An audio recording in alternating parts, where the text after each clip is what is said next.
Hello? Okay.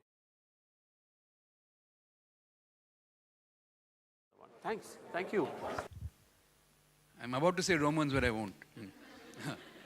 So I think it would be a good idea if you came closer, somehow it feels strange, like one of those long submarines or whatever it is. Let's come closer here and introduce our next speaker today, Dr. Pray Balakrishnan. We've been colleagues before, and so I have a special joy in introducing him. Most of you would have heard of him. Professor Balasubramanian Bala, we call him for short. He's a very well-known economist and has worked on a range of issues, which I'll read out right now. Currently, he's director of the Center for Development Studies in Trivandrum and also a professor there. He was educated in Moscow, Madras, and New Delhi, and was trained as an economist at Oxford and Cambridge universities. His published work spans the inflationary process in the Indian economy, productivity growth in manufacturing, the macroeconomics of the transition to the market in the Ukraine, agricultural involution in Kerala, and economic growth in India. He has written widely in many professional journals and is the author of several books, including Pricing and Inflation in India, Oxford University Press, 1991, and his more recent book is Economic Growth in India, History and Prospect. Balakrishnan has held appointments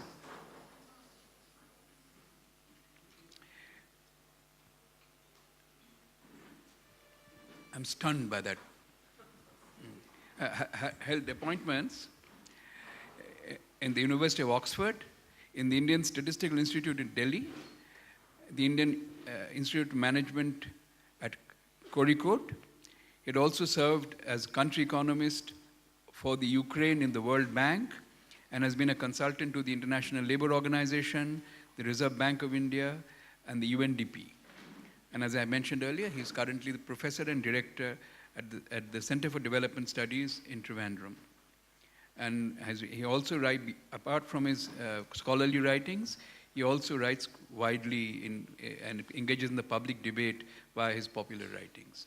Today he's going to talk to us, as you can see, on a, I suppose, slightly different topic than what you normally work on.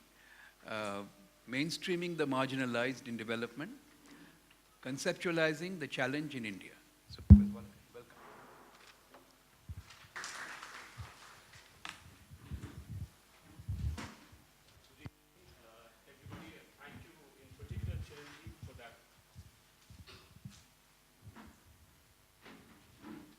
It's all. For that very warm welcome, which I appreciate, and to Dr. Chandan Goda for the invitation to start with.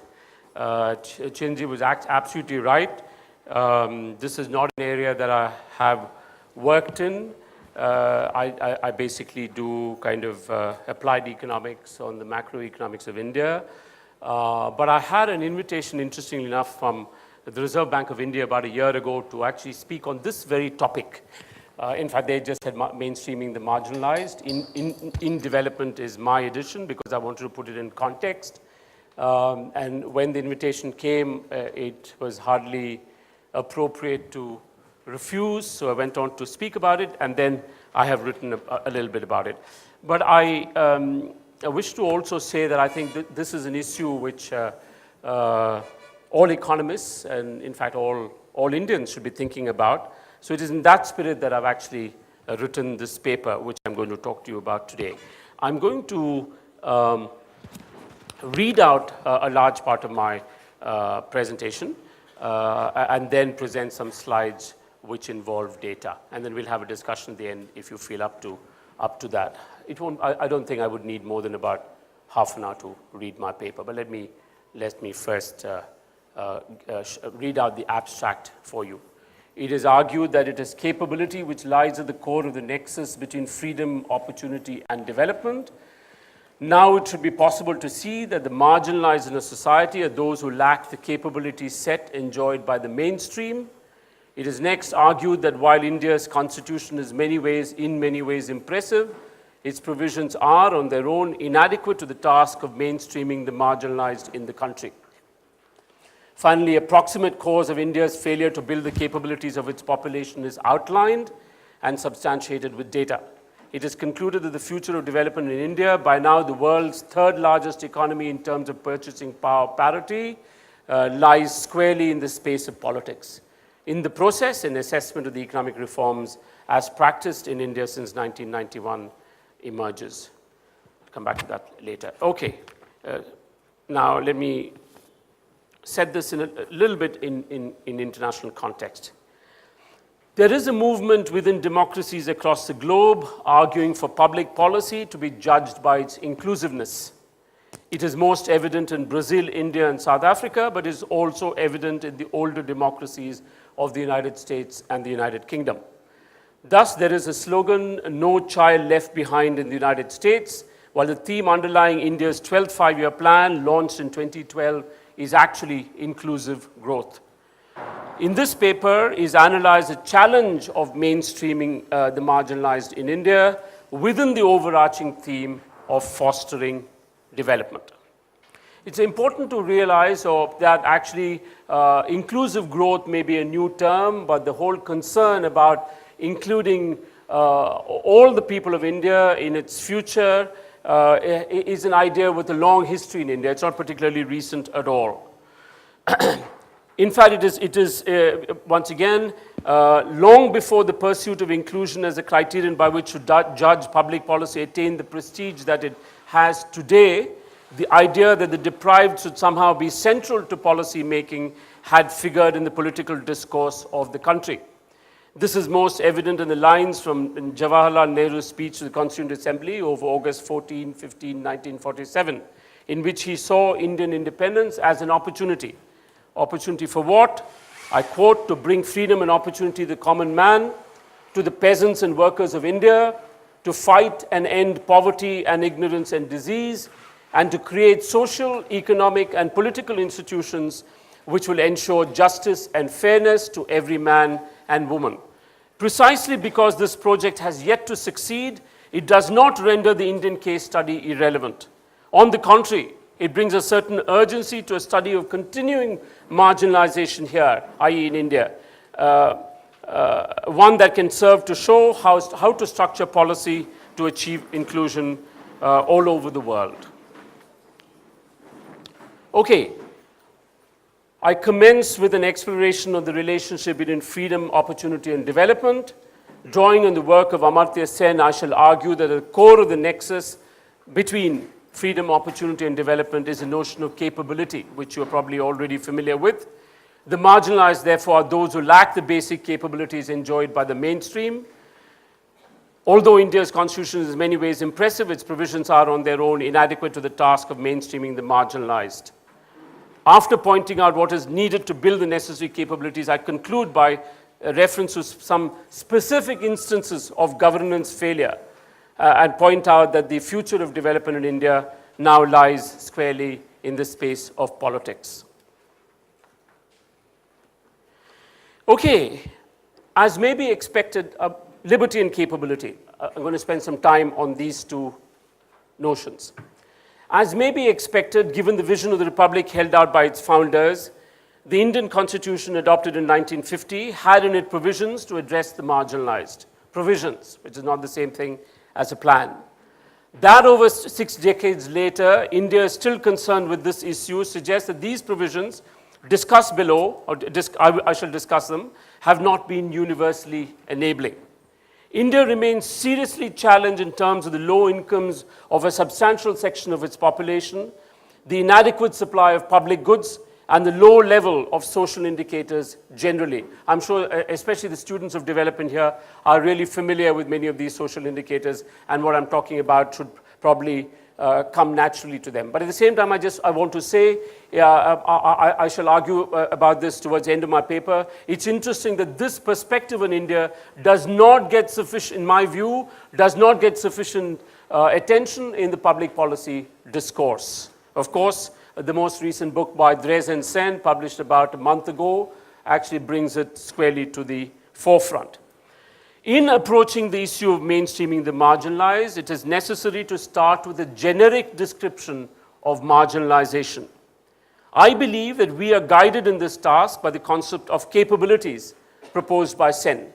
It's actually first proposed in a very interesting paper of his almost 30 years ago. It took a long time to get attention. It's called Equality of What? It's obviously challenging the idea that equality should be only about the equality of incomes. It's suggesting that incomes may not be a sufficient metric by which to assess inequality. You should also bring capability. And obviously the answer to the question, equality of what, Sen argues, it's equality of capabilities that we should be working towards. Okay. Capabilities for Sen are embodied endowments that enable functionings, which are themselves in the nature of actions that people consider valuable. For Sen, development was freedom to do or to act. And this conception of development, that is, took him straight to the idea of development as the expansion of freedoms. This view of development constitutes a standpoint from which to understand marginalization. If capabilities enable functionings, functionings enable you to act or to be free, and this is what development is. The marginalized, we can now see, are the unfree within a society, in that they're not free to undertake the actions that they value. And working backwards from the conception of development as freedom, marginalization can be located in the absence of what Sen has referred to as the basic capabilities. Now then, marginalization reflects basic capability inequality. That is, the marginal in a society are those who, unlike the mainstream, do not possess the capabilities that enable them to achieve the set of functionings they consider valuable. Further and significantly from a practical point of view, so long as these capabilities are not genetic, society, provided that it can muster the resources, can endow all its members with the same set of capabilities deemed basic. That's an important thing to bear in mind. It is important when trying to understand marginalization that the numerical factor is irrelevant.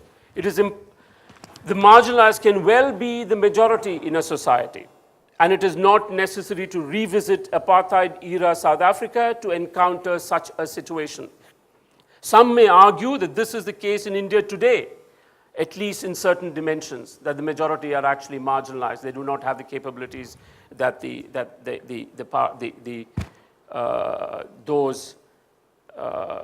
that the mainstream has. I want to repeat, it's not necessary that the mainstream must be the majority.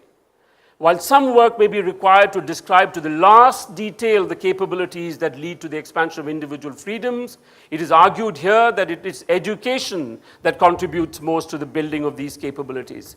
Beyond its clear economic potentiality, which is very substantial and which we should not underestimate, education in the form of uniform schooling in particular also has the capacity to neutralize what has been recognized as cultural capital by the sociologist Pierre Bourdieu.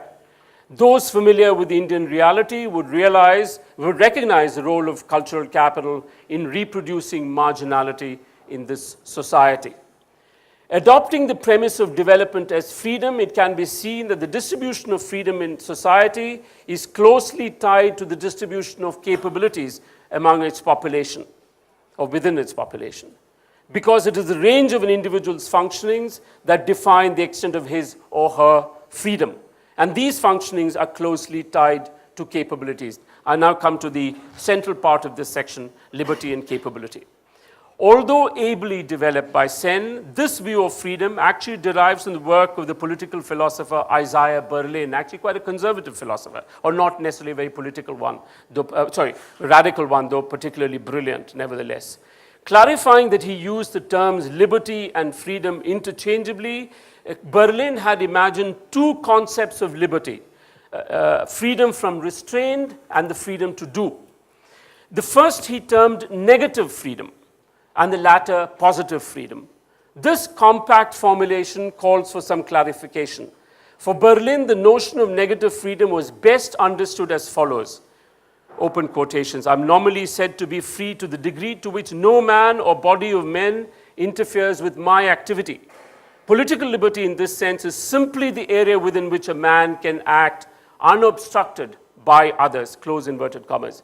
On the notion of positive freedom, Berlin said that the positive sense of the word liberty or freedom for him derives from the wish on the part of the individual to be his own master. I wish to be somebody, not nobody, a doer, conceiving goals and policies of my own and realizing them, close inverted commas.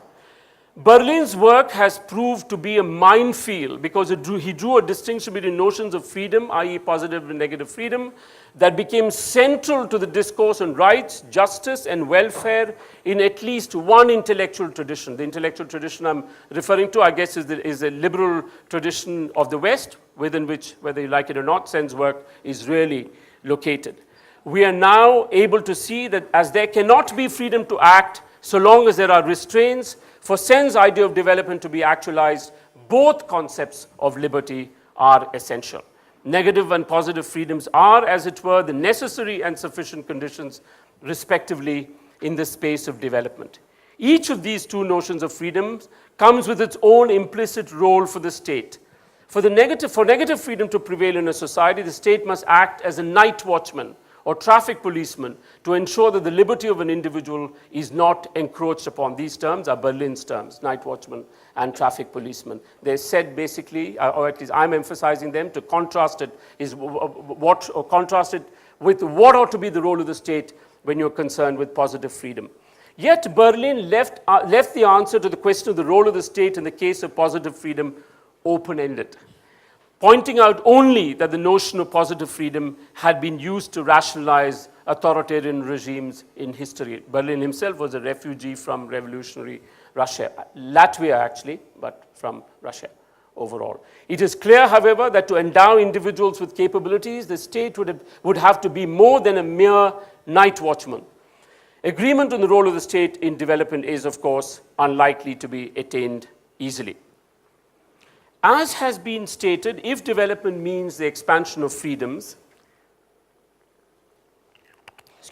and freedom itself derives from capabilities, the freedom to do, that is, the positive freedom, a definition of essential or basic capabilities is necessary.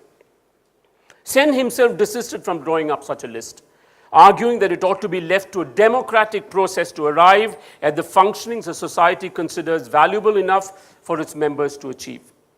He thought of the notion of basic capability as quite a general one, and imagined that its application would have to be culture dependent, especially in the weighting of different capabilities.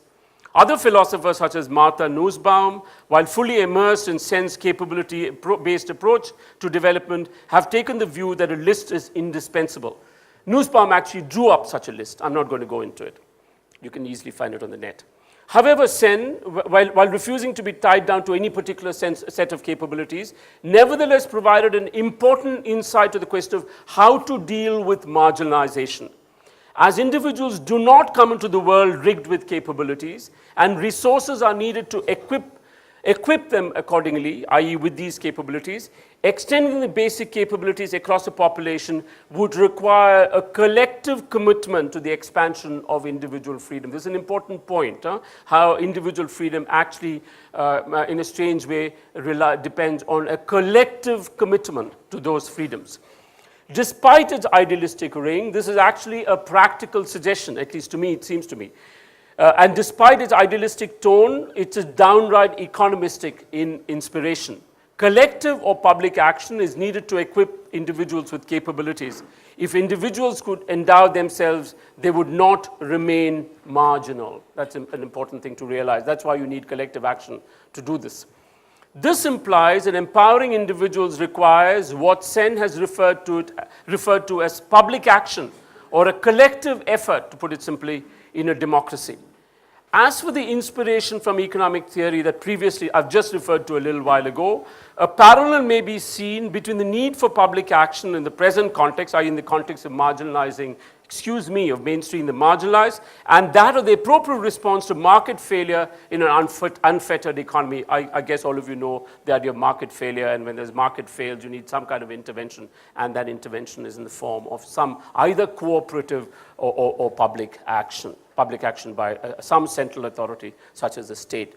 Recall that market failure is a failure of an economy of private agents to attain the desired optimum, thus validating some form of public intervention. The optimum economists normally refer to as the Pareto optimum. Okay, I'm just trying to say, interestingly enough, it's very easy to understand what Sen is trying to say in terms of collective effort to equip individuals so that they have freedoms. It's very easy to appreciate it once you also see the idea of market failure and the necessary response in terms of public intervention in a purely economistic or economic context, excuse me. It is necessary here to flag a red herring in the discourse on marginalization in India, namely that a focus on quality detracts from the main concern. If the development of capabilities is one of the goals of education, the efficacy of education must be a cause of major concern. For example, once the importance of capabilities is embraced, the outcome of an educational arrangement cannot be ignored. It is difficult to be satisfied with a halfway house for the marginalized en route to the mainstream via the provision of education. I'm trying to say there is no halfway house. You have to go full. And I'll let you know what I'm trying to say. For example, those who leave school can either implement the differential calculus or they cannot. There is no halfway house here. Either they're able to read the classics of their culture in their mother tongue or they cannot. Either they can distinguish between a cell and a tissue or they cannot. Moreover, they need to realize the salience of citizenship, the core of which is to be able to balance rights with responsibilities under self-government. And democracy, after all, is self-government. Education is meant to develop cognitive skills, to train individuals to recognize patterns, to distinguish between the whole and the parts, and above all, when faced with a rapidly changing technology environment, to learn continuously. Where these capabilities have not been imparted, the original educational initiative must be deemed to have failed, whatever the rhetoric accompanying the provision. The recognition of capabilities as a foundation of freedom implies that the quality of education defines its efficacy. There is a tendency in India to denounce as a pursuit of elitism any initiative intended to make India's public education system more effective by raising quality. Such denunciations are a form of avoidable sentimentality. Even as the marginalized have revealed their own preference by voting with their feet, I'm talking about the flight from government schools in many parts of the country. As far as public education is concerned, sticking with the demonstrably indifferent quality of public education in the country would be self-defeating within a project of mainstreaming the marginalized. In fact, it is such sentimentality that has turned many Indian initiatives aimed at the marginalized over the past half century into a form of provisioning for poverty through income support, rather than an enabling of individuals to lead productive and fulfilling lives. This is in stark contrast with the global experience in democracies. An example, very, very unfortunate and lurid example of what I'm talking about, not necessarily in the context of learning, but in the general context of building capabilities and mainstreaming the marginalized are the recent very tragic events in Bihar in connection with deaths over food served in a school as part of the midday meal scheme. It may have something to do with the legacy of the caste system in India, whereby hierarchy is glossed over, i.e. again the idea that quality does not matter, certainly does not matter for those at the bottom of the heap. This may have something to do with the legacy of the caste system in India, whereby hierarchy is glossed over, were not actually justified. I don't mean the caste system, but hierarchy is justified by reference to the benevolence of the ruler, a practice that has a residual presence even among elected governments in a democracy, and certainly in India's democracy, even today. I'll give you some examples of this as I go. Whatever the provenance of India's public policy towards the marginalized, its consequences is that goods are distributed, but power is not. Be that as it may, income support to the poor does not constitute, however necessary, and they're absolutely necessary in certain phases, does not constitute a program of building capabilities, which is the strategy that should be central to the project of mainstreaming the marginalized. To sum up this section, while capabilities ultimately reside in individuals, when barriers exist to attaining them, a social commitment to equipping them with the basic capabilities is needed. The next section actually develops the principal idea which is only referred to in this section, i.e. liberty as negative freedom is not the same thing as capability. The next section proposes what should be the core of such an approach, i.e. the core of the approach of building capabilities, but not before examining what has been attempted in India, i.e. I'm going to look at what has been attempted in India before I actually go there. Formal rights and substantive opportunity. The founders of the Indian Republic were high-minded men. This is not a slip of the tongue. The Constituent Assembly was hugely male-dominated. They were also mostly men of property. And this is reflected in the idealistic constitution that India has. These well-meant constitutional provisions, however, have failed to usher in development as freedom, the only kind of development worth having. In light of the framework expounded here, the founders failed because even though they were alert to the importance of negative freedoms, those freedoms were insufficient to fill the foundational role of capabilities in any credible project to expand positive freedoms. For example, of what use is the right to property when one does not have the opportunity to earn a livelihood? Or if one earns so low a wage as not to be able to save? Similarly, of what use is a constitutional provision, freedom of expression, when one is illiterate or poorly educated? India's founding fathers did not completely overlook these possibilities. They were, after all, extremely intelligent and well-meaning and high-minded men. They conceived of the directive principles of state policy as opposed to the fundamental rights which are part of the Constitution, which are the fundamental rights and directive principles, as you know, are the two pillars of the Constitution. These principles, i.e. the directive principles of state policy, were meant to serve as a guideline to the state in the making of policy. They include the goals of social justice and economic welfare and explicitly refer to the provision of education. The principles, however, are not justiciable, i.e. they cannot be, you cannot take the government to court on this matter, as you know. And as with fundamental rights, are of little use when citizens are faced with career politicians devoted more to maximizing their own private utility functions as opposed to some mythical social welfare function.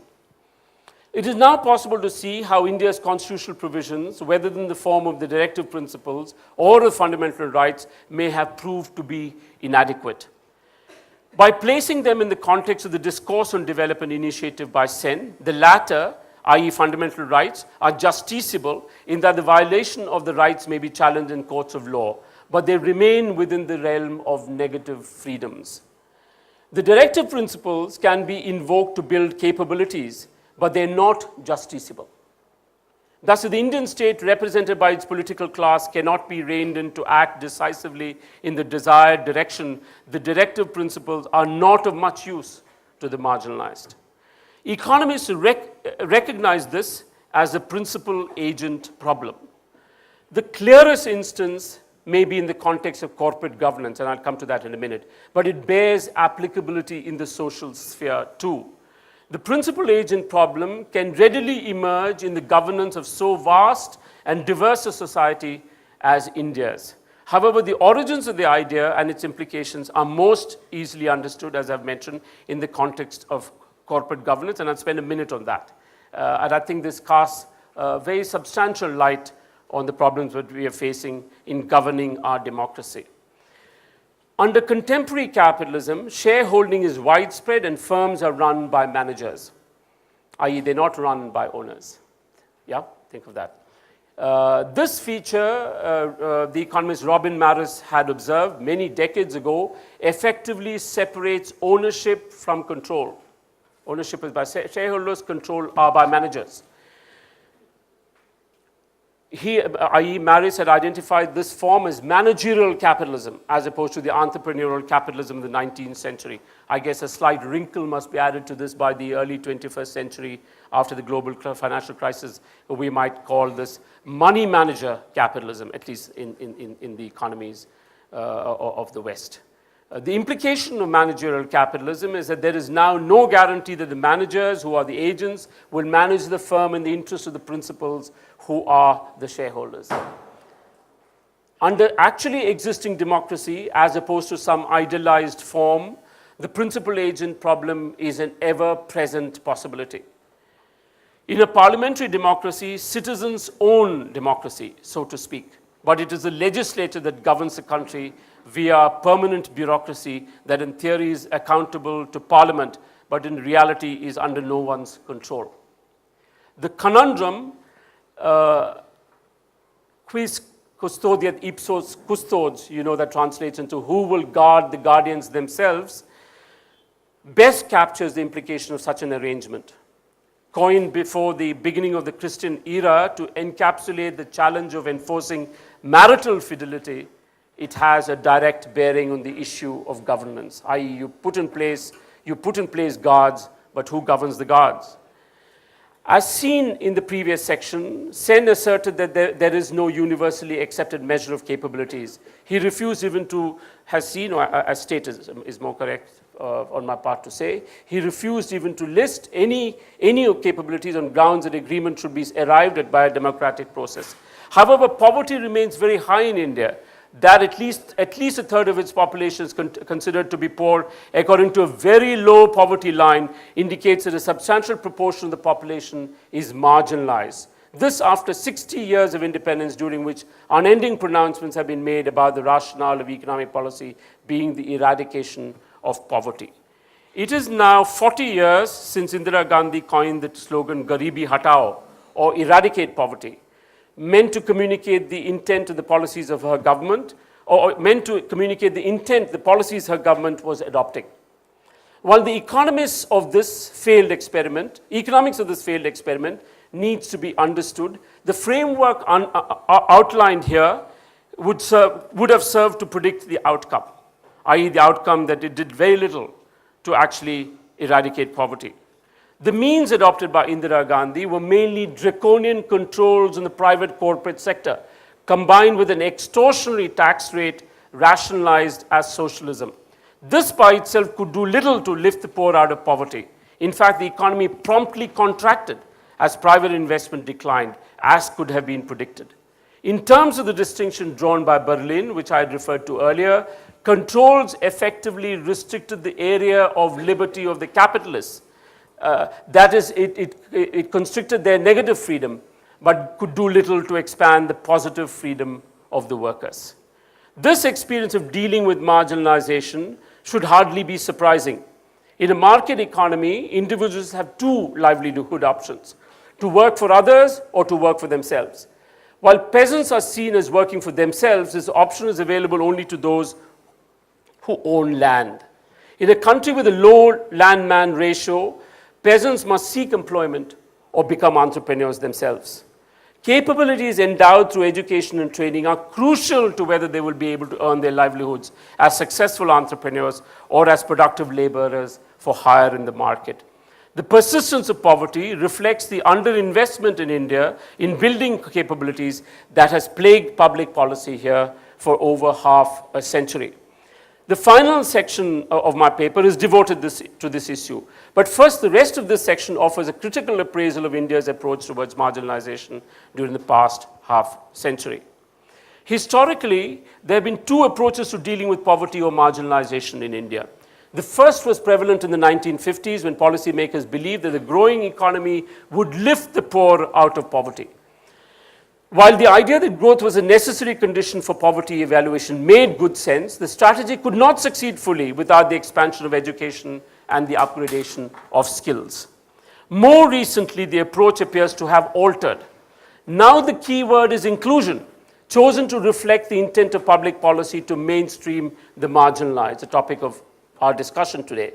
What is meant by inclusive growth is revealed in the government's increasing resort to transfer payments of various kinds that has come to represent public policy. There has also been a proliferation of so-called rights promulgated through acts of parliament, such as the right to work or now the right to food. Apart from the fact that it is not yet clear whether these rights are justiciable, if marginalization is understood as unequal capabilities, these proclamations do not address the problem as they leave the capabilities of the population untouched, however important they are in themselves, i.e. these policies. In fact, this approach is not really different from Annadanam, or the ritual feeding of the poor in India's temples, it not only smacks of paternalism, but more significantly implies that the poor may never be enabled to go about on their own, being permanently on state-sponsored drip. To give you an idea that I'm actually not speaking in the abstract, I want to give you a quotation from the finance minister. A particular version of this approach, the approach that I've outlined, which seems to be the approach of this government, may be found in a speech in 2008 made by the Finance Minister P. Chidambaram in Singapore. India must, open quotation marks, India must touch 10% growth and sustain it for 10, 20, and 30 years to make poverty part of history. The minister went on to say that growth was not an end in itself, but part of a strategy to raise resources and acquire the capacity to spend more money on the provision of goods and services that will mitigate the hardship of millions of poor people and bring some cheer into their lives. Close quotation marks. This is perhaps the clearest articulation of the rationale of the Indian state in the early 21st century. This approach does not square with one of mainstreaming the marginalized to the building of capabilities, and it appears self-defeating. As the government spends an increasing share of its revenues on subsidizing consumption, there is little left for capital, public capital formation. The growth of the economy must then slow down, and with it the growth of revenues necessary to feed the government's welfare schemes. Given their more or less similar starting points in the early 1950s, the experience of China in this dimension is relevant to India. China spent public funds on health and education, but made sure to maintain a high rate of public investment necessary for growth. Excuse me. And now go to the last part of last section of my talk, after which I'd like to present some data. Education may be identified as the single most important input into the building of capabilities of a human being. By now, by the way, the concept of capabilities and human development has a very wide following globally. And this idea that education is central, I think, would be accepted by all who work in this area. To education may be added health, as there is clinical evidence that learning can be thwarted by malnutrition. Research in the field of education points to three features. First, there are increasing returns to learning. This is an important idea. By this is meant that learning is a function of the stock of knowledge already embedded in the individual. The initial educational inputs influence the productivity of the later ones. This is, by the way, extremely important in the context of mainstreaming the marginalized. If you have an unequal start, it's very difficult for you to catch on unless special programs are put in place. And marginalization or inequality continues.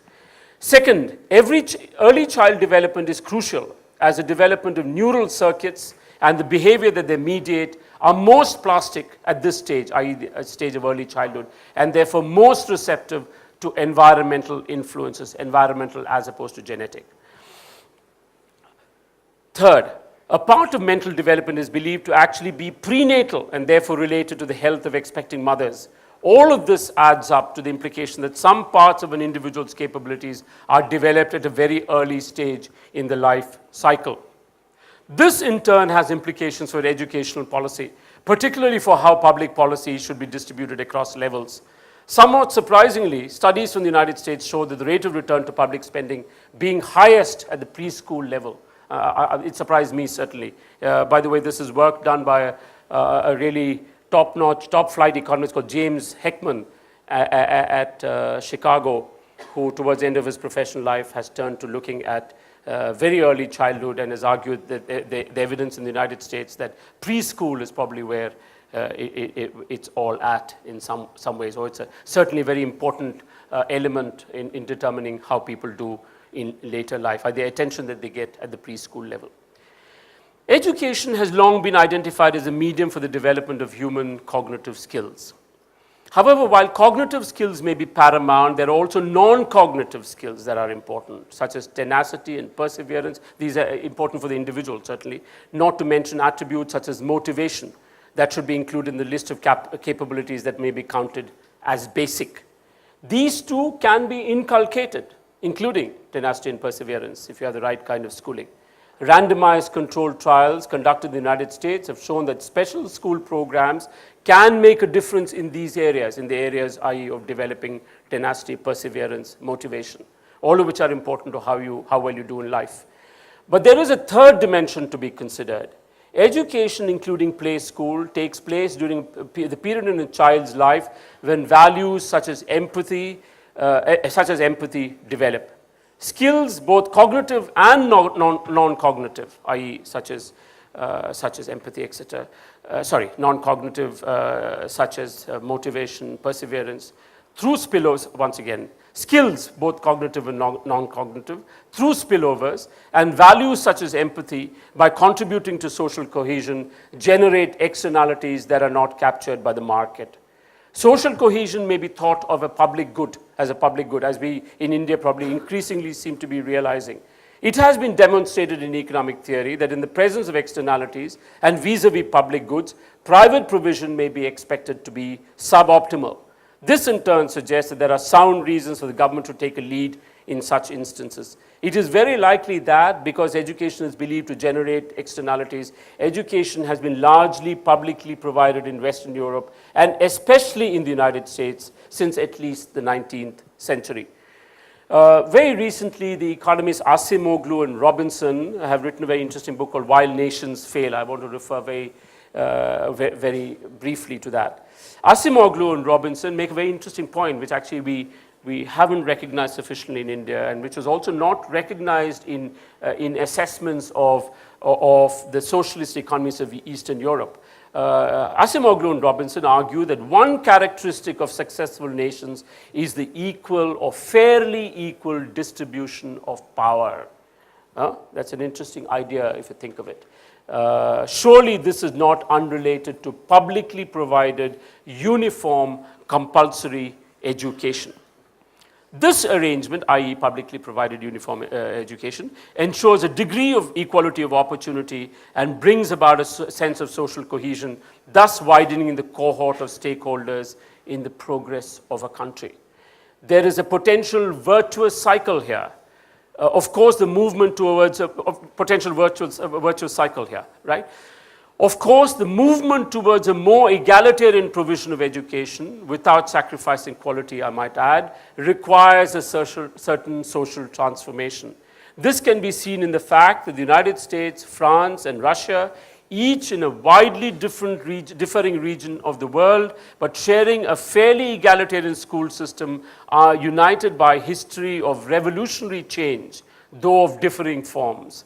In the United States, the transformation actually began, maybe thought to have begun before 1776, the settlers having rejected some of the values of the mother country in the very act of migration to an alien land. The importance of social transformation and context can be seen even more starkly by returning to India or Indian history. Though unadorned by the language of academic philosophy, education as an equalizing force was not only imagined by Gandhi, but also central to his vision of society in an independent India. He emphasized basic and meaningful education for all. However, because the social transformation necessary for his vision to become a reality did not gain ground in the country, a credible project of mainstreaming the marginalized did not take off. I guess the same can also be said about Ambedkar, whose call to his followers was basically to educate yourselves, educate, organize, agitate. Ambedkar in particular can be seen as a perfect exemplar of the idea how education is important in the life of an individual and through externalities in the life of larger groups within society. Okay, let me now go on to present you with some data which has a bearing on India and where India is shown also, where the data on education in India, education levels, attainments and public policy in India towards education is presented where possible in a global comparative perspective. Okay, I want to first present to you some very standard data, which is the adult literacy rate worldwide. You can see that the definition of adult is given. This is from the UNESCO's Global Economic Digest. So let me just say that given the argument that education has to be central to mainstreaming the marginalized, the case of India proves instructive. In table 1, we have comparative figures on adult literacy rates in India and countries broadly grouped throughout the world, rest of the world that is. India figures poorly in a global comparison, barely managing to be even with sub-Saharan Africa, which is a region of the world which has had stagnant economies for a very long time. Okay, let me move on. Let me move on to now show you something about educational attainment beyond adult literacy. Please note we very often want to be like East Asia. In fact, the reforms in 1991 the Economic Survey of 1991, when reforms were launched in India, explicitly referred to East Asia. Please note the literacy levels in East Asia in comparison to India. They're at least a third higher.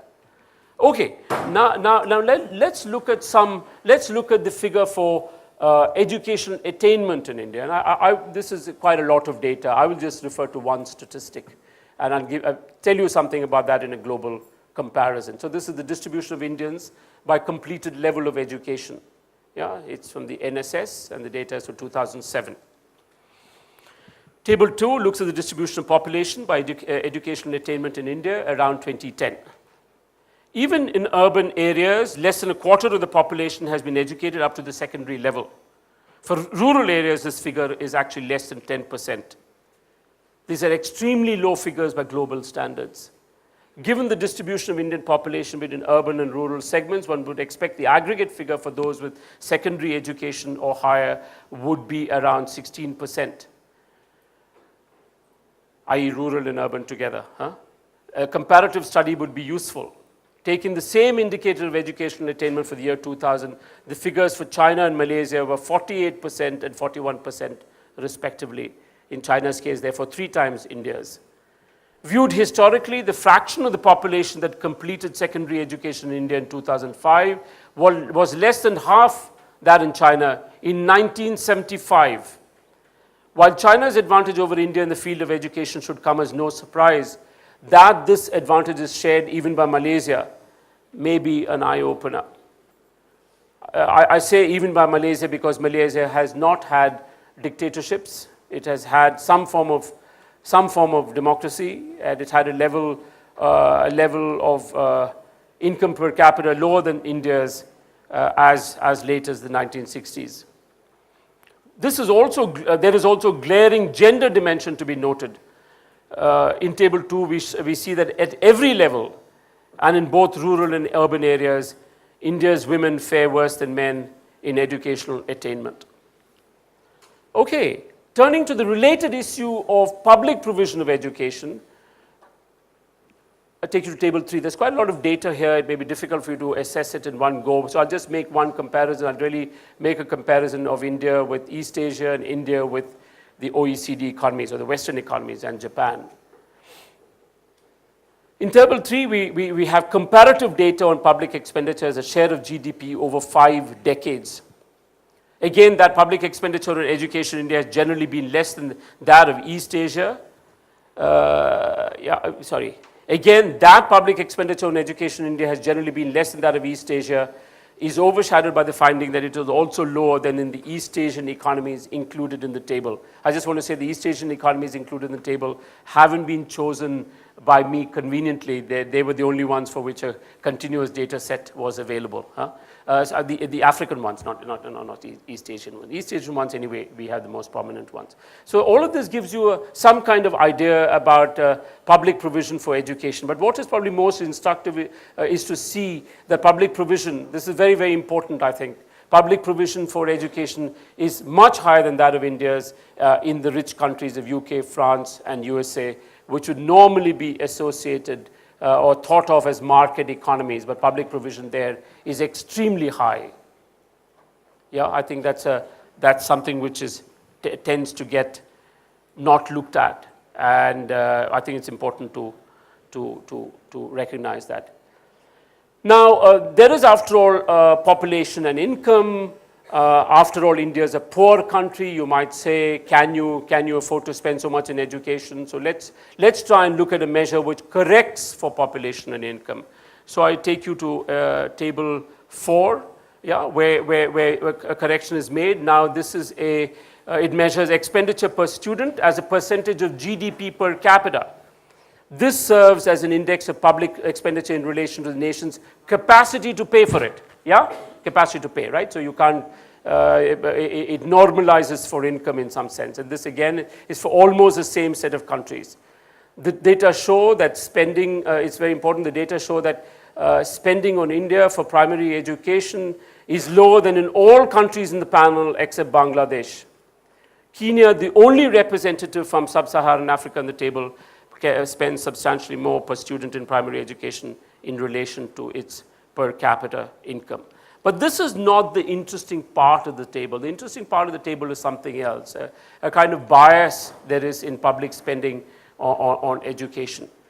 However, it is for tertiary education, or which is university education, the figure for India is the highest among all economies represented, and highest by an extraordinary factor. Look at the figure for tertiary in 2004 was 85. It's much less by 2010, right? It is very, very much higher.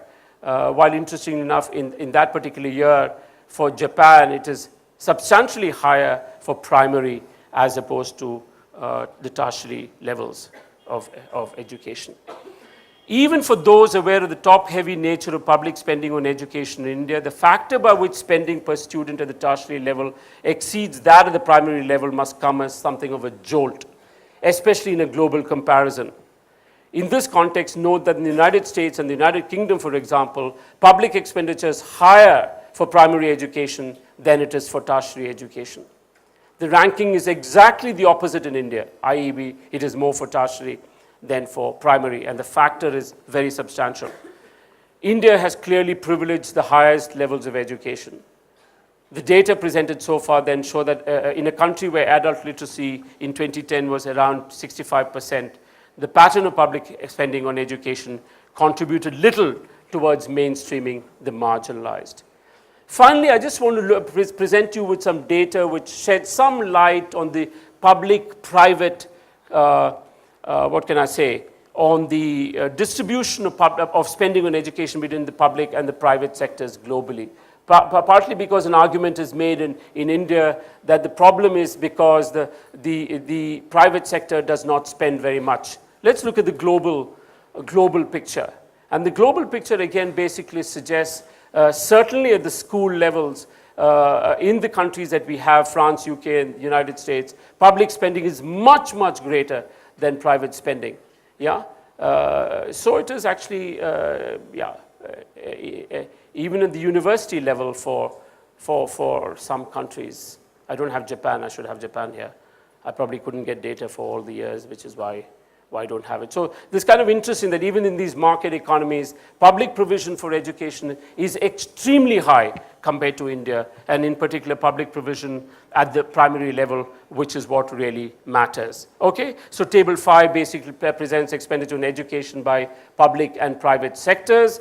What is interesting is that spending on schooling, defined here as primary and secondary education, in the advanced Western economies, is undertaken overwhelmingly by the public sector. In France, there is negligible spending on schooling by the private sector. In India, the public sector spends more on primary education than the private sector, but public spending on schools is substantially less than that of the richest countries of the world. The far greater levels of literacy and the stock of education measured by the number of years of primary and secondary education in the advanced economies are surely related to the public spending on education, especially schooling. The data presented above may be interpreted to suggest that in comparison with India, the rich economies of the world have invested more in developing the basic capabilities of their citizens via publicly funded education. If this is widely appreciated by now, why is the process of building capabilities being held back in India? Is it solely a matter of inadequate funding of education? This takes me to the last part of my talk. Propose that the mainstreaming of the marginalized by the enhancement of their capabilities is being held back because Indian democracy is facing a crisis of governance. What does it mean to be governance challenged? There are no simple answers, but there must be a beginning if there is to be an end to the drought of public action in the sphere of equalizing capabilities. And a good beginning would be to recognize one of the symptoms of this crisis. And this symptom is that India seems to be unable to ensure that outcomes of public intervention match intent. While there are many spheres in which this is the case, the focus here is on public expenditure, focus here, i.e. I'm going to focus on public expenditure on education, health, and infrastructure. I do it in passing. Since 2002, expenditure on primary education has been on the increase in India. But outcomes, as shown by one of the few independent audits of learning undertaken by the NGO Pratham, are very poor and getting worse. Pratham's most recent report for rural India has stated the following, I quote, "Reading levels show decline in many states. Nationally, reading levels have declined in many states across North India. The All India figure for the proportion of children in Standard 5 able to read a Standard 2 level text has dropped from 53% in 2010 to 48% in 2011. Further, arithmetic levels also show a decline across most states. Nationally, the proportion of Standard 3 children able to solve a two-digit subtraction problem with borrowing has dropped from 36% in 2010 to 29% in 2011. All this at a time," that's my point, the close quotation marks, "all this at a time when, as is documented in the report, private schooling enrollment is rising in most states." Clearly, private school enrollment is rising because the quality in public schools is not very good. But on the other hand, this does not seem to be making a substantial impact on the outcome in terms of learning. Clearly, the global debate on the relative importance of resources versus restructuring of the system in raising educational attainment is of great relevance to India. But it is not reflected in the mainstream discourse, despite evidence of teacher absenteeism, along with a worsening teacher-pupil ratio in the country. Greater importance appears to be given to spending rather than governance of the system, of which restructuring would be a part. The poor learning outcomes reported are not surprising in light of one account of the governance of the flagship program of the Government of India aimed at early school students in Kashmir. The Sarv Shiksha Abhiyan, I quote from Shujat Bukhari, who has an article called "Education in the Country's Heaven, the Hell We Care." Came out in Governance Now, October 2012. The Sarv Shiksha Abhiyan has been launched with much fanfare with an objective to benefit lakhs of students, particularly those who live in rural areas and do not have easy access to education. But due to poor implementation, lack of monitoring, and allegations of irregularities, the scheme seems to be directionless in the state. Close quotations. The author also warns of an inability of the state bureaucracy to absorb such large fund infusions from the center as in the central government in India. Next, I take a look at the health sector. Studies on the Integrated Child Development Scheme, or ICDS, collected in a volume called "Lifting the Curse" by Lawrence Haddad and Sushila Zeitlin, speak of the indicators of child nutrition in India worsening. The authors explicitly identify better governance rather than resources as the input crucial to improving nutrition indicators for India's children. I must of course make the comment that I have relied here on the work of Haddad and Zeitlin, but Dres and Sen in their most recent book do refer to research which shows that ICDS outcomes are improving. However, they do also conclude that child nutrition is in a poor state. So I guess I'm relying on the research of other authors here. This is not a completely closed picture, but Haddad's work is, I believe, quite comprehensive, because Haddad's volume, because it's contributed to by a very large number of authors, mostly Indian, including the scientist M.S. Swaminathan. Okay. The final sector of discussion here in this context is agriculture, with a focus on irrigation. This all of you must probably have some idea about. It has been known for some time now that while public expenditure on irrigation has soared, the expansion of area under irrigation has moved at a glacial pace. While the records for irrigation give all India figures, a recent application made under the Right to Information Act in the state of Maharashtra has brought into the public domain pathologies such as projects not having come on stream in over 4 decades. The figures quoted with respect to the estimated loss to the public expenditure, are disturbingly large. The figures for Maharashtra that have been in the public domain range from 29,000 crores to 70,000 crores. You probably read about it. It broke news about 45 days ago and has been extensively covered. These examples from the sectors of education, health, and agriculture of the economy reflect the challenge faced by Indian democracy in ensuring that the intent is not carried through in government programs. They also indicate that it is governance alone that by now stands in the way of mainstreaming the marginalized in the country, as effective public policy is central to the task. The history of economic development has shown that very few countries have been successful in this dimension, i.e. in the dimension of mainstreaming the marginalized, without expanding education, health, and infrastructure more generally via the public sector. I want to emphasize the public sector. At the same time, there are few countries that have so little to show for their public spending in recent decades as India. It is possible to conceive of 2 ways of neglecting a problem. The problem may be neglected by not giving it sufficient attention, or it may be neglected by starving its solution of the necessary resources. It could be said that for about half a century after 1947, there has been a neglect of the problem of marginalization on both counts. That is, there has been neither sufficient resources nor attention. For about a decade now, with faster growth and in the case of education, more external funding, there has been a substantial increase in public spending on the social sector, but little visible improvement, possibly due to worsening governance. To return to the original concerns, if marginalization is what is wished to be addressed, staying focused on the building of capabilities via schooling is a must. 2 considerations may be flagged. First, the world is far more complex today than it was in the 1950s when India started out on its journey. Early education now has to go well beyond the 3 R's. In the context of the challenges posed by globalization, rapidly changing technology, emerging ecological constraints, and making democracy work, learning to learn continuously must be part of the capability set of citizens. Second, inasmuch as marginalization is related to inequality, India is no longer a poor economy. In 2011, it overtook Japan as the 3rd largest economy of the world when output is measured in purchasing power parity terms. Possessing the resources needed to mainstream its marginalized citizens is no longer a constraint. Then what is? It is hoped that I have here shown, or at least argued, that India is now governance challenged.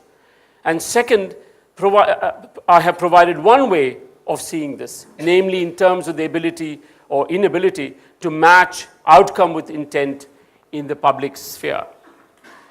More generally, India is unable to generate the public goods essential for mainstreaming the marginalized. Actually, governance is a form of a public good, by the way. From an economic point of view, it is salient to view democracy as individuals coming to solve the coordination problem that results in the absence of public goods in a society. Remember, public goods need not refer to physical infrastructure by any means. It could refer to many things: social cohesion, trust, etc. Or to put it positively, citizens give themselves a democratic form of government mainly to ensure that they have the public goods that they value. The Westminster model and the political parties that populate it were meant as a mere instrumentality, the larger project of individuals coming together to solve the coordination problem, as I say, that results in the absence of public goods in society. In India, an acute case of the principal agent problem has come to mean that democracy first benefits the political parties, whose main objective, it seems, is to capture the state apparatus to enrich its constituents. The number of crore-patis and the speed with which they actually increase their assets crorepati's among India's legislators actually is some kind of indication of what I'm trying to say. The extraordinary increases recorded in the assets of politicians while they're in power reflects precisely this, i.e. what I said earlier. Interestingly, all parties govern in the name of the marginalized. The present state of affairs may be expected to continue in India so long as a substantial section of the population is poor and ill-educated, leaving them unable to govern the actions of their elected representatives. I have refrained from speaking about the program of economic reforms initiated in India since 1991, mainly liberalization of the policy regime, which has actually been received positively in the rest of the world, in particular in the West. This is not accidental. It should have become clear by now that mainstreaming the marginalized cannot be achieved by a program of increasing integration of India with the rest of the world via trade and industry policy reforms. The economic reforms were aimed mainly at achieving such integration. While this project has merits, it cannot be a substitute for a development policy. Mainstreaming the marginalized requires that this objective be brought, i.e. the objective of mainstreaming them, be brought into the center of the public policy agenda of the country. It requires that focus be trained on the interventions that will benefit the marginalized. A section of India will remain marginalized as long as the development of their capabilities remains so. Thank you very much.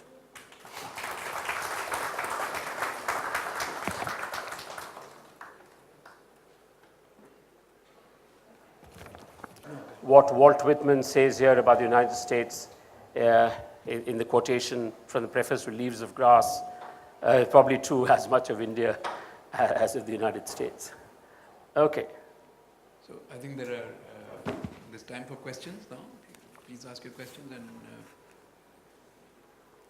Balakrishnan will be happy to answer.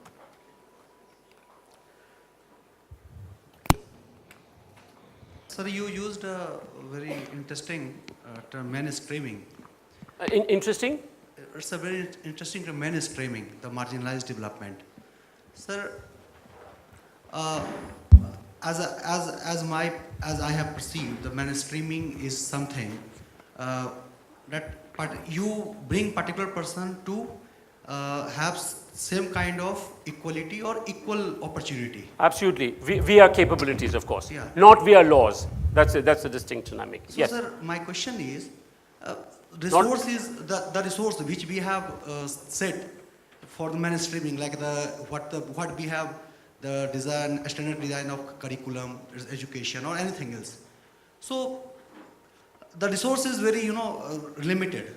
So how can we say that we bring all the people to enjoy all the equalities without,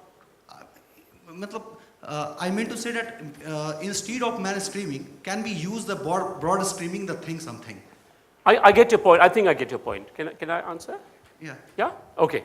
I just want to say, it's a very good question, but I just want to say, please sit, please. I just want to say that this is a very important issue to be settled. I mean, all the data that I have presented should have got you to realize that actually the rest of the world was spending more on education than we were, even at a time when they were not necessarily much richer than us. Am I making myself clear?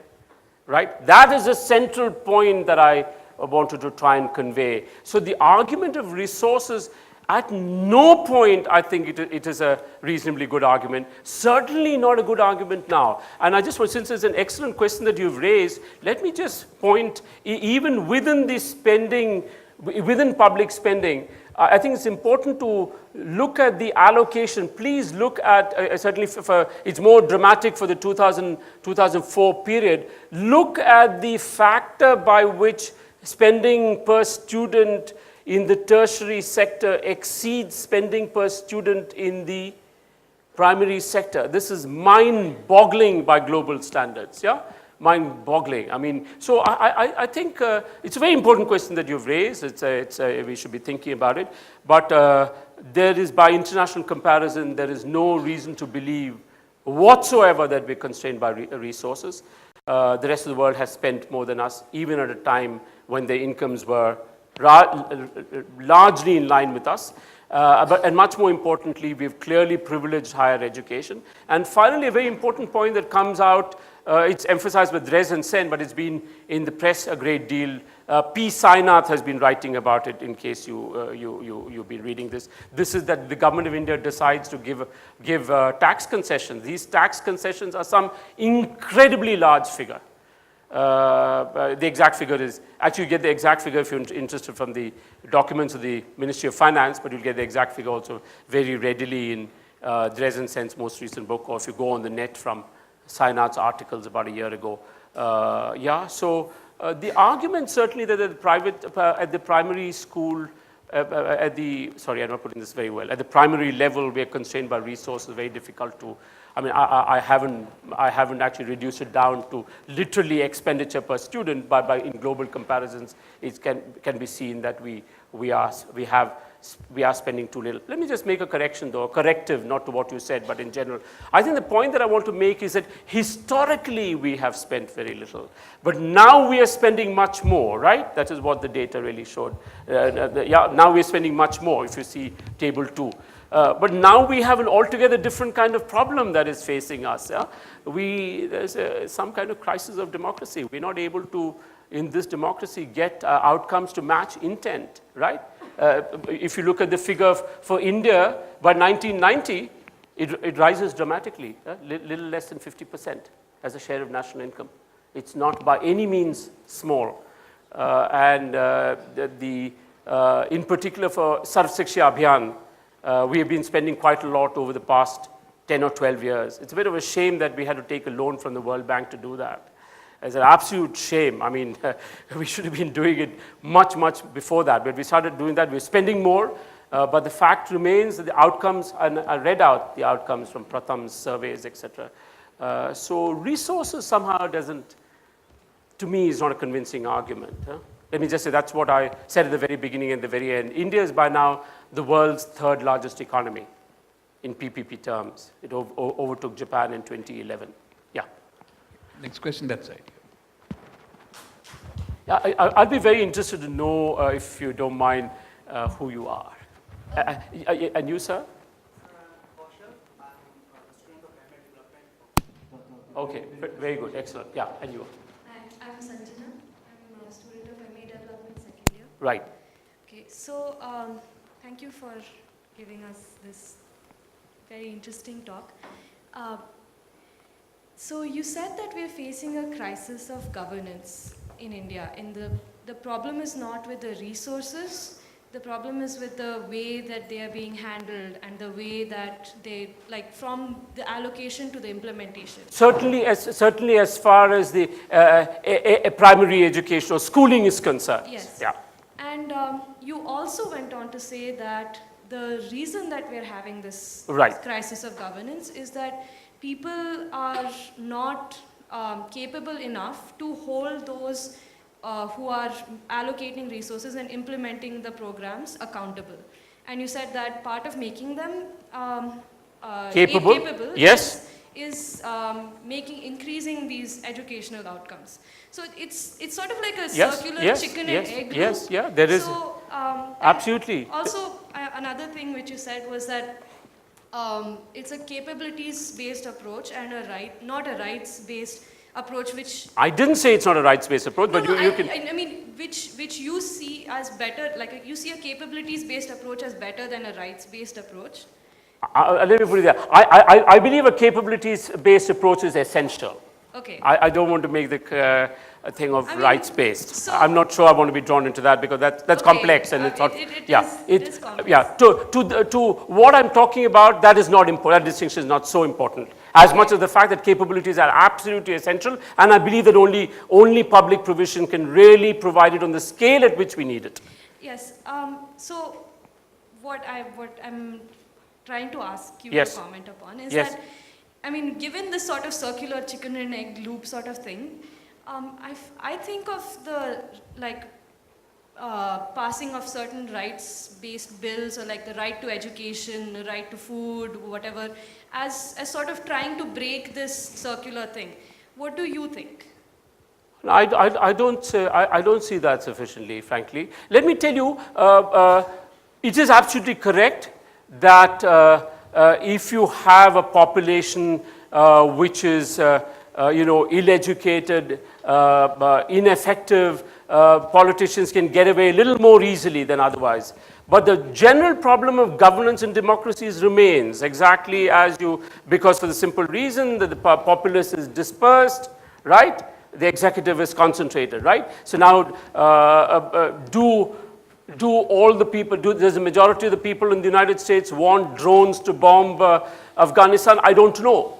But there is a problem of governance in democracy in general, which is what I meant with the separation of ownership from control. So to some extent, that problem will remain. But this kind of blatant violation of, I think, I wouldn't say rights too, violation of the need to endow the average Indian with capabilities certainly is related to the fact that a large number of them are marginalized. And I can see, don't think I don't see that. So now it can come about only via public protest, bringing it into the center of the debate. But let me just tell you, it might be completely obvious to people at the Azim Premji University. But if you read the discourse on the economy in India and what is coming out of the finance ministry, etc., building capabilities in primary education is not part of the story. So I think one does one's bit by trying to bring it to the mainstream, make the argument why it's important for growth itself, why it's important for the functioning of democracy, pressurize governments to ensure that learning outcomes are better than they are. It's a slog. I mean, let me put it frankly. And yes, there is a chicken and egg problem, but other countries have gone out of it. Indians have not got out of it, but Indians have not got out of it because the elites have been completely abdicated their responsibility. You saw the expenditure on tertiary education. Do the elites talk about it? Why does Amartya Sen, who lives miles away, have to talk about it? I don't see too many Indians really talk about it on a scale that they should. The discourse here is always about capital convertibility, account convertibility, or how good our IT sector is, or whatever, all of which is very important, and I think we should support all of that. But none of this stands in the way of better schooling, better learning indicators, better focus on these problems. Let me just tell you, there are also only 24 hours in the day. If all the time the government is going to be spent on what is the next rights-based program we're going to now announce, it has less time to govern. It's as simple as that. So I think there's an issue of resources, but there's also an issue of focus. And I think the idea is to bring into the center of the political discourse, or the discourse in this country, the future of the country, the fact that it is the principal responsibility why we have elected representatives is that they govern the system. They provide us the better schools, better roads, better public services, and not to lecture us about Indianness or et cetera, et cetera. I mean, so I think, and here the elites have a huge role. And it's my serious, serious contention that given the privileges that they've had in the Indian system, I mean, they haven't played their role in this at all. So it's a very slow process. You're right, there's a chicken and egg element. You just have to, all that I can say is that you have to work to bring this into the center of public policy, which it is not at the moment. It's not sufficiently at the moment. Yeah. Next question, thanks. I'm Ashwin from MA Development, first year. Yeah. Well, first, thank you for your talk. Now, this is regarding the next slide, I guess, which you focused on public and private expenditure on education in India as percentage of GDP. I do notice that you use the 2001 and 02 figures. I was wondering why you didn't use the 2011 or 2012 figures, because this seems a bit outdated to base your arguments or judgments upon. Secondly, you did mention a lot of flawed policies such as the Garibi Hatao problem and stuff, which basically failed miserably. I didn't say problems, but I said that they didn't focus on the issue of capabilities formation. Carry on. So that was one of your solutions, the capabilities-based approach. But I was wondering if you could elaborate and be a bit more specific about that, and also speak about the role of civilian groups. Civil society. Yeah, civil societies. Yeah. Thank you. Yeah, thank you. I certainly would like to, I'm an academic, and I like my T's crossed and I's dotted. I certainly would like to have more recent data. It's not possible to have comparative data for all countries. It was not possible. That's why it's not possible. You can check for it's interesting, all this is available on the net now. Just go, sorry? 6% in the 2011-2012 figures, according to the GDP, for India alone. For which sector? It doesn't really mean demarcated. It just says 6%. You have to look into it a lot more. I see. And this would just give you 4% or something. Yeah, but right, fair enough. But I was not using this table to make a point about general the magnitude of provision, but the distribution between public and private. That is, and I think that point is made. And actually, in some ways, the point was to the point that I really wanted to make is that in the so-called market economies, public provision is very high. And it has been historically high, right? And you see, economies like Japan and all the rest of it have been doing this over a century, right? And the United States. So a decade is not such a long span. Ideally, if you can, it'd be nice to have most updated, up-to-date data, but it was not possible for me to get for all the economies that I wanted in one place. By the way, I also, it's a very good point that you raised, I also checked it with one of the best places in India called the National University for Education Planning and Administration, NUPA, in Delhi, and this is what I got out of that. To balance the session, to get somebody people, from this. No, some people, from this more end. people to get a chance. We'll collect a few questions and maybe give a Chinjib, you running this, you can do it the way you want we'll to. Collect a few questions. But three, I'll forget otherwise. So you ask your question and then just a little query, sir. And you about are? the table 3. Who are you? I'm Pradeep. And here I'm in development. And this in the table 3, yes. You have shown that public expenditure on education at the percentage of national income. Yes. It's in 2000 it was 4.1, and in 2010 it is 3.2. Yes. So I just want to ask you that in between we had RTE, Right to Education Act, and all these things. So why this expenditure has gone down? So it should be increased. Or Of course, RTE was in schooling. Yes. RTE was in schooling. Yes. Yes. So, I really can't answer that because I'm not studying individual economies. I want to make an international comparison. One probably have to look at it. I don't know. I can't answer that off the top of my head. But RTE was in schooling. Remember, there's also higher education, so it's not necessarily inconsistent that it could still go down even if it goes up for schooling. You see my point? So, it is possible. I don't know. I can't answer. So I'm just trying to say that the numbers are not necessarily nonsensical in a statistical sense because it can go up for schooling, but it can go down for higher education. But what exactly happened, I don't know.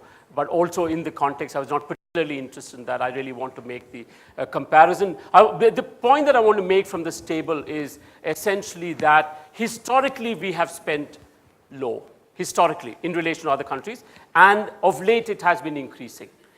Yeah? Of late it has been increasing, but generally our outcome indicators are not so good, and that therefore it's clear that resources alone are not what matters. So even though this has fallen, it's certainly higher than the historical level. But the precise reason why it's low, I can't answer, I don't know. Thank you. Hello, sir.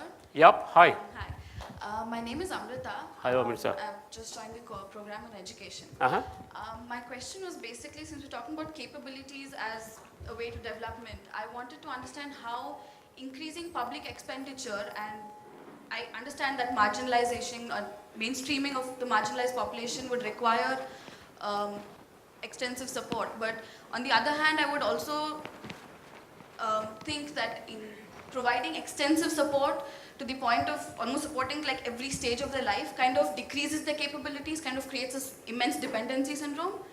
So I want to know how that increases. No, that's very good. I think it's an important point. And it's also interesting that all great, somebody used the word civil society, all great civil society leaders in history, not just in India, the leaders of the black rights movement in the United States. No, I don't even mean Martin Luther King. There was a pastor recently, quite a controversial one called Sharpton, if I'm not mistaken. Yeah? Ed Sharpton. Al. Absolutely right. He's got a controversial character, but he was sort of extreme left, if you would. I know left-right doesn't make sense, but he's a radical. It doesn't make sense in that context. But he was somebody who strongly believed in self-help. Gandhi was somebody who strongly believed in self-help. Perhaps Ambedkar himself.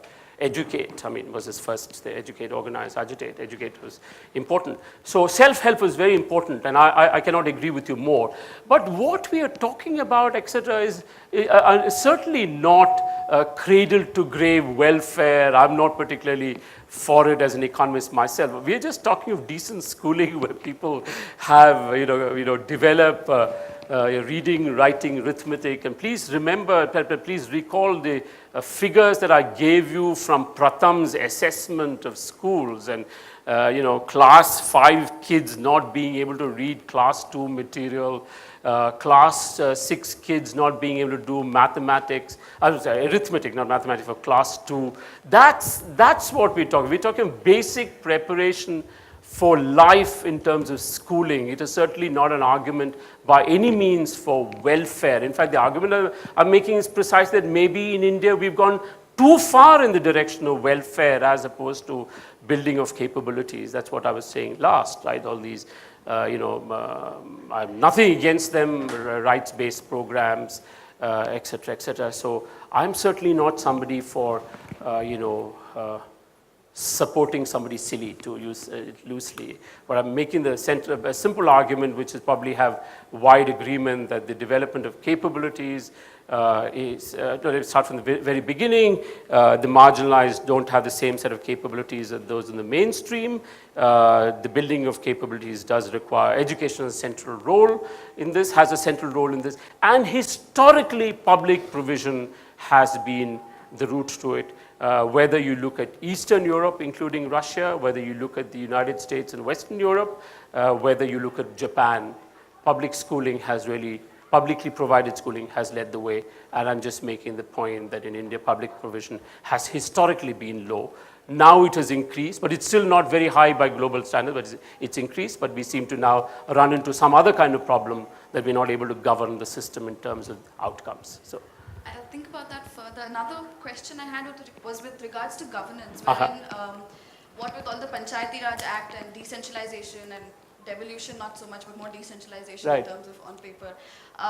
Since we're saying that that also is giving immense capabilities to the people and it's a kind of getting them into the main decision-making process. But what I've also found when I worked in decentralized district level planning and in Panchayati Raj at a policy level as well, was people are not so much interested. It's more like, I don't know, when you have like a Gram Sabha and you have like people telling them, asking like what do they want, people don't actually come out and say, probably a lot of other factors as well, I understand, like caste and income and everything. But I don't see that kind of interest coming out when we're giving that kind of capabilities in an extremely decision-making process, which would improve governance in that sense. I know, I just want to say that, I mean, beyond the point, I'm not sure if I'm really competent to speak about governance. I'm an economist. I am providing you, I'm referring to governance as a possible factor in these poor outcomes despite increased funding.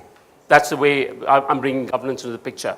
Now, having said that, though, I'm not sure if decentralization is necessarily increasing capabilities. Decentralization is, is decentralization. You could have decentralization with technically everybody with the same level of capabilities in terms of endowments, right? It gives you, it certainly gives you some opportunity to decide on spending or whatever of your Gram Panchayat, etc. But it's not necessarily increasing capabilities, to be frank. But yeah, no, let me start. Capabilities is being used in a certain sense. Capabilities are being used in the sense, as I defined, as human endowments, which enable certain kind of functionings that you value. Yeah? I think you would agree that decentralization is not a human endowment. It's important, it's fundamentally important, it gives you greater opportunity in certain ways, but I'm not sure it really necessarily builds capabilities. That I'm not able to. I don't see the link with that. Next, this side. Just to, three observations. Hi. One is... do you teach here? Yeah, I teach here. My name is Harjinder. I recently joined. Yeah. See, one is I've always wondered why data of this kind in India does not indicate, in comparison to investments in non-productive sectors like defense, for instance, how does investment in education stand? I mean, let me finish. No, I'm with you, I'm with you. So, especially in the developing countries, such a comparison is necessary because parallel to, this crisis of low-level capabilities, there is a increasing jingoism that, that goes on in India, okay? So, related to that is the statement about third largest economic power in terms of PPP. While on the one hand, this argument serves to increase an awareness that look, we are not investing on public good, but it also enhances that jingoism. The fact remains that in bodies like WTO or global economic decision-making bodies, India is actually literally zero. I mean that also should be said at the same breath. That actually that the third largest economic power category doesn't really give the elite in this country that kind of power that it might otherwise imply. Finally, one comment in the early stage of your talk, you did mention something about this tendency to call it elite when people are going from the public education to the private education. No, I didn't say that. But okay. Something like that, yeah. I may have understood. No, please finish yours. So actually the shift or the tendency of ordinary people to move from public education to private education is not simply because of efficacy or quality of education. It is also because of a language politics. Most of the public education is don't teach English. Mother tongue education. Don't teach English, or regional language education, whereas the private education is English education. Right. So at least in the rural areas, the private education at all, I mean, it doesn't at all have any higher level of efficacy or higher quality of education. Even in urban areas, it is appropriate to call those schools as elite schools which actually do perform well. I mean, it does cater to middle class or upper middle class families. The so-called English medium education in private sector in slum areas certainly would not be providing higher quality or higher levels of efficacy. So I think that's excellent. Let me start with your last because that is not what I said. That's kind of easier for me to clarify. I certainly didn't say that. I didn't mention that moving from public to private is elitism, is called elite. I'm talking exactly the reverse. I would say I am skeptical of the tendency to decry any attempt to raise quality in the public institutions as elitism. Oh, why should they do this? This is just English. If you don't have working knowledge English, you can't get on the net. You can't really do so many things. Why English? Mother tongue, reading the classics is elitism. I'm just talking. So I didn't say what you had said. I said exactly the reverse. And I'm complete sympathy with you. There is this story that I read in the, I was in Delhi then, so it must be in the Times of India, some time ago, how very poor people in Delhi are taking their children out to municipal schools because they refuse to teach English. Now, is this rocket science to teach English? And the Dhobi and the Mali want it for their children, so you jolly well provide this. And so I actually said exactly the reverse. I'm sorry I was not clear enough. Now, the second one is easy. The first one is murky. I don't know the first question. I certainly do not, for a minute, have any apology about making the argument about third largest economy. I mean, it could be misconstrued as jingoism, but certainly not on my part, because per capita incomes in India are very, very, very low. It's the third largest economy because of size. But the reason why I said that is that despite that, we have such a ramshackle schooling system. That is the point. And again, not from a point of view of, what can I say, bashing the system as much as to say, in economic terms, there seems to be no more basis for us to have it. Our resource endowment in the aggregate is very substantial because there are, India is no longer a poor economy. It has many poor people in it, too bad. But it's not a poor economy. It can afford the kind of allocation you need to make to improve the system. Yeah, that's. I think there's time for one more question, that will end. My name is Anu. My question is taking from the answer what you have given. Yes. I was thinking at the discussion which was going on after presentation of your paper. Yes. Like when we think of capability and quality. Yes. Even in tertiary education also, yes. India is far behind compared in global context. And few things which you elaborated in your paper, Yes. like managerial capitalism. So people those who are crorepati's also, they also are not directly into governance. So where this governance will come from? Because government is also failure, and those people who are elites, those who are getting tertiary education, they are also not in the main frame of policy making or implementing. They are leaving it behind to the manager level. Those who are not their shareholder, they are not the real shareholders, the entrepreneur of their organization. Now the thing is, you talk also about the pre-schooling, then tertiary education, but India doesn't find place anywhere to tell the list. So is there any scope of this marginalized to be brought into mainstream in near future, and if it be, how many years will you say that it will be possible? No, I'm not here to make those kind of predictions, I'm sorry, I must say. But I just want to say something. I cannot agree with you more on your first comment. That's absolutely correct. And I think there's a serious problem also in that. Of course, we are also contributing to it. I'm in the higher education sector. We should all see, I was talking about this to my former colleague Shantakumar and to Mr. Bihar this at lunchtime. And Chinjeev and I have also talked about this a lot. We should worry greatly because the ideas about India and for India are not anymore coming from India. And it's not jingoism, but at some level, you have to be located in this country to really be a stakeholder in it. So that what you say is seriously a problem, and our higher education system is failing us because it's not coming up with solutions for this country. So you're completely correct. Now, the answer to the question about governance, I mean, I'm not sure I can really do more than I have done so far. I'm an economist, and I've pointed out that basically the discourse on economic development, economic growth in India overlooks this very important aspect of schooling and skill development, et cetera, et cetera. Now, the governance issue is something deeper and larger. I'm not sure I really can say very much about it, et cetera. But this is not rocket science. We know that basically what is governance? Governance is the mechanism by which you enforce certain kind of behavior and pin down responsibility or accountability. Now, is it so difficult to design schemes like if you're a school teacher or even if you're a professor, you get your monthly salary only if you get a good shit from your students? I'm serious, we can think of schemes. I mean, don't bring me down to that level because I'm not really competent to speak about it. But there are schemes. It's not so difficult to devise this.